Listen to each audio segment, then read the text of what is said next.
Kirsten in the third row on your left. Kiké, just to be in this position, you guys forced a Game 7 last night. Just when you think about the emotions, the feelings going into this one, how would you put it to words? There was a lot of emotions last night. Today, everybody's really excited. I don't think there's one person in either locker room that didn't dream as a kid playing in Game 7 of the World Series, and it's here in front of us. So, it's been a great World Series, and the World Series now it's going to get decided on who plays best during one of those games. You've been in a Game 7 before. Just what have you learned from these games, and how have they prepared you for a game like today? I played in two Game 7s in the NLCS, and then one in the World Series. The one I played in the World Series was a little bit of a different story for me because I got to pinch hit in the second inning.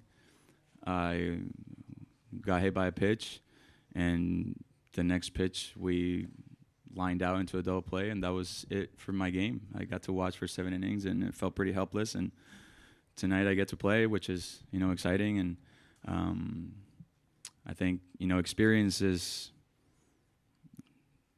what it is. I think this is you can't really think of, oh, I already had the experience of Game 7 because these guys are coming off of Game 7 against Seattle. So we just gotta take it as any other game, but we know what's at stake, and we need to have that urgency, but at the same time be patient and not try to win the game in one specific inning. We just gotta play our game, play sound fundamental baseball, and hopefully we come out on top. Third row on your right, Kiké. Pete. Kiké, your sample size of postseason games is pretty large, over 80 games. What do you attribute all the success that you've had in Over October 100. to? It's been over 100. Yeah. Oh, sorry. It's over 100. But what do you that's a pretty big chunk. What do you kind of put your success on for that with those games? I don't know. I feel like I've had to answer this question too many times, but man, it's just when else would you rather do it than in the postseason?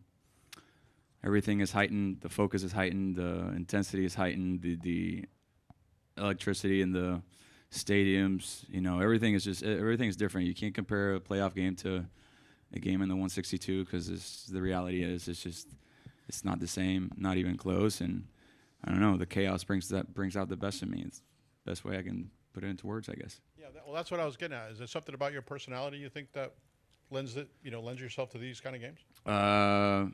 Personality, yeah. The fire, the desire, the heart, my brain. My brain's all over the place, man. I got really bad ADHD, and I think these are it's almost like when you're in school and you have a project for 2 months and then you leave it for the last day. Like the way my brain works is like I'm not gonna do anything till the last day, and that's I'm gonna prepare everything on that day, and that's kind of a similar way. Like I'm able to stay in the moment and stay really, really focused for 9 innings or 18 innings. So I don't know. It's just I don't know, bro. I don't know. One row ahead, John. Sorry, right here, Kiké. All the Blue Jays relievers yesterday wrote 51 on their hats as a tribute to your teammate, Alex Vesia. What's that mean to you, given the stakes of the World Series, but they are realizing that there's things bigger than baseball? Yeah, I didn't notice till Bassett. Actually, it was till after Bassett struck me out, and I was looking up at the board to see the replay, and that's when I saw that he had 51. And I, instead of being mad that I struck out, I was kind of going back to the dugout thinking, did Bassett play with Vesia at any point? And then obviously after the game, I saw that everybody had him. Man, for those guys to do that, it's incredible. They're trying to win a World Series, but they understand that this is, life is bigger than baseball, and baseball is just a game. And for them to do that, and with the stake, where we were at with the stakes, it's hats off to them. And I want them to know that we appreciate them, even regardless of what happens tonight. We appreciate what they did. We'll stay right there, Kiké. Same row. Gabe. Hey, Kiké. The managers are trying to figure out pockets and usage and all that kind of stuff. As a player in a game like this, is it just a matter of follow where the game takes you and know that the only time you really have any control is when you have the bat in your hands. Yeah, I mean, when you get drafted, when you sign, and like you're younger in your career, the thing that you hear the most is you need to learn how to control what you can control, and you need to let go of what you can't. And we've been here in our whole careers, and here we are now in like Game 7. Like the only thing we can do is play the game, right? When we're offensively, if we're in the dugout, there's nothing you can do but cheer for your teammates. When you're in the box, the only thing you can do is swing at the right pitch or not. Try to get on base, do whatever you can. Then you move on to the bases and run the bases. Is all you can do. And then when you're on defense, you're just hoping the ball gets hit to you and you make a play. So you just gotta play the game, man. You gotta play the game and let the game come to you. Second row on your left, Kiké. Hola, Kiké. Hola. En la jugada ayer en la novena entrada con Justin Dean, ¿cómo viviste ese momento? ¿Fue muy estresante? ¿Qué le dijiste a Dean? ¿Cómo fueron esos momentos? La bola le dio a la bola y yo estaba tratando de hacer la asistencia por si acaso picaba duro y le rebotaba por encima de la cabeza porque el turf rebota. So yo estaba atrás de él.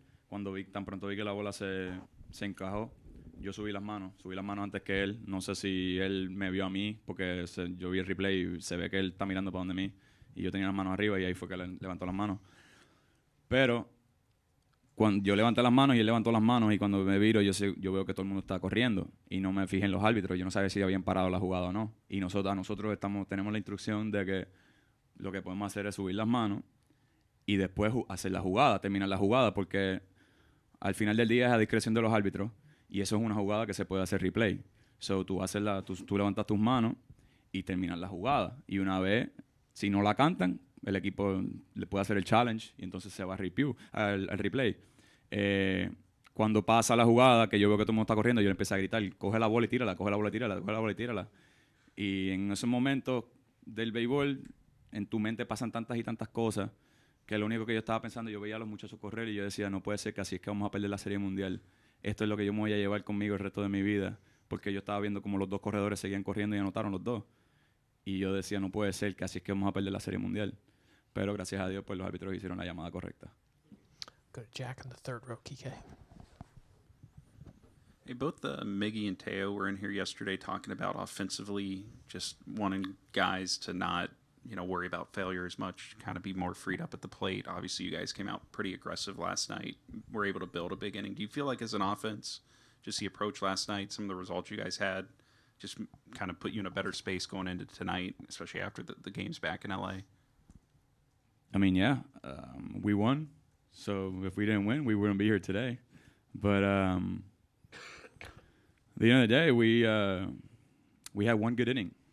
And it seems like that's been the theme throughout, this World Series. But, yeah, definitely. I mean, we got to come out aggressive, If he's struggling with command, then we, take a step back. But I'm sure he's going to come in pounding the strike zone, so we got to stay aggressive and then, let the game dictate what the approach should be. But, I mean, we were able to score 3 in one inning, and what I take from that is that we were able to get 2 big hits with runners in scoring position, which has been a struggle for us to, come in and get base hits with runners in scoring position. So hopefully tonight we can do the same thing.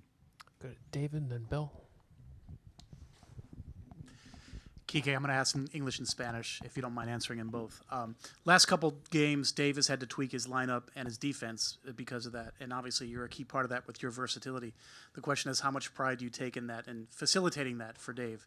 El último par de juegos, Dave ha tenido que cambiar su lineup y su defensa. Tu versatilidad es clave en eso. ¿Cuánto orgullo te da poder facilitarle las cosas a Dave en ese sentido? I mean, I take an enormous pride in that, even though I've only played 2 positions this World Series. The reality of things is that my versatility is what's kept me in the big leagues all these years.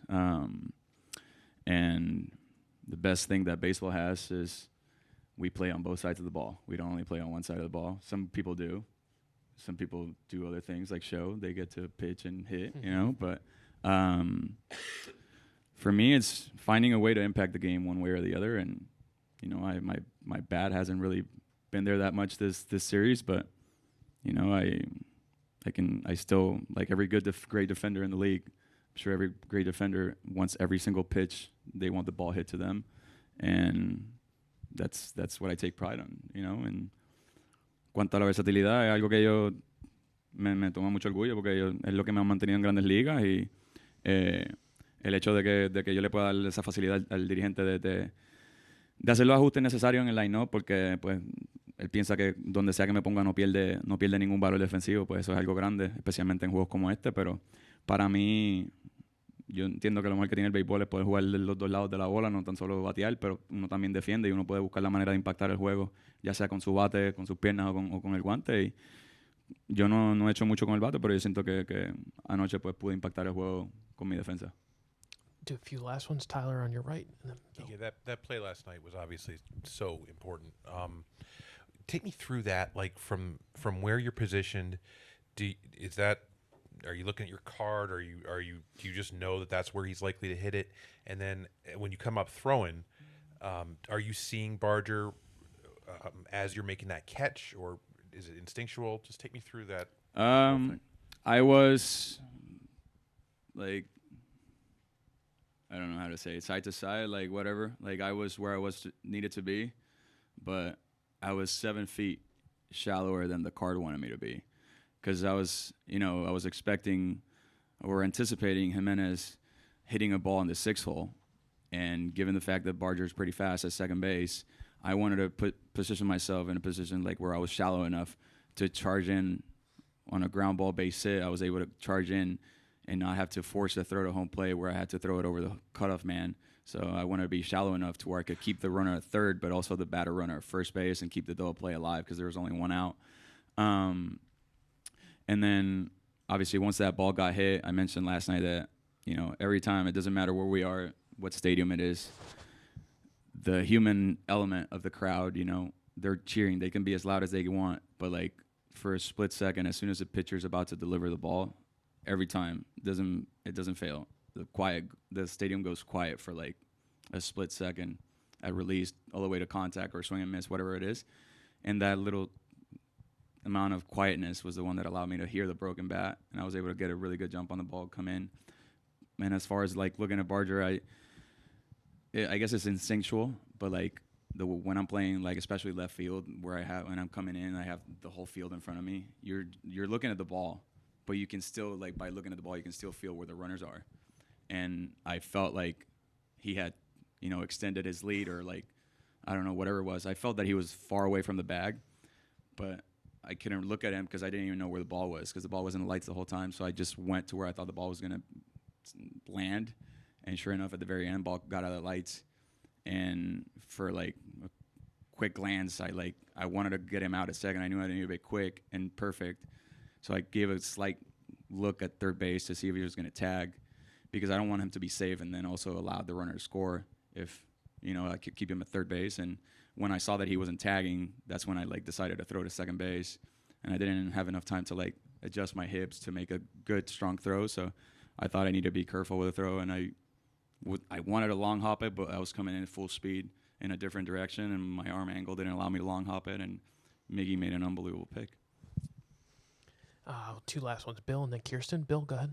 We've all heard, plenty about how much money the Dodgers spend on player salaries. But I'm wondering, as a guy who's been around the league and played for a number of organizations, what do the Dodgers do that help you guys be successful that goes beyond just spending money on players? Communication between the players and front office, players and coaching staff. When they gonna do something, like in terms of like whatever it is, like travel or whatever, they always ask us. And like, I'm sure you guys heard, like last year we met, a few players met with front office and to talk about traveling in the postseason, and we gave them our point of view, which was very different to the sleep doctor, what the sleep doctor thought we should do. And, you know, we changed the traveling plans and we kept it going this year. But it's just, you know, they have our best interests for everything, and they want to make sure that not only, you know, do we have what we need, but we're also like happy with like what's going on. So I think to where other organizations, they're like, maybe we're going to do things our way, and you're just a player, you work for us, you know.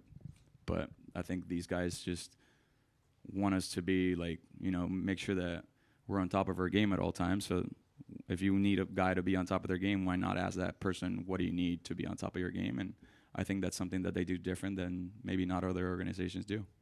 I'll finish up with Kirsten.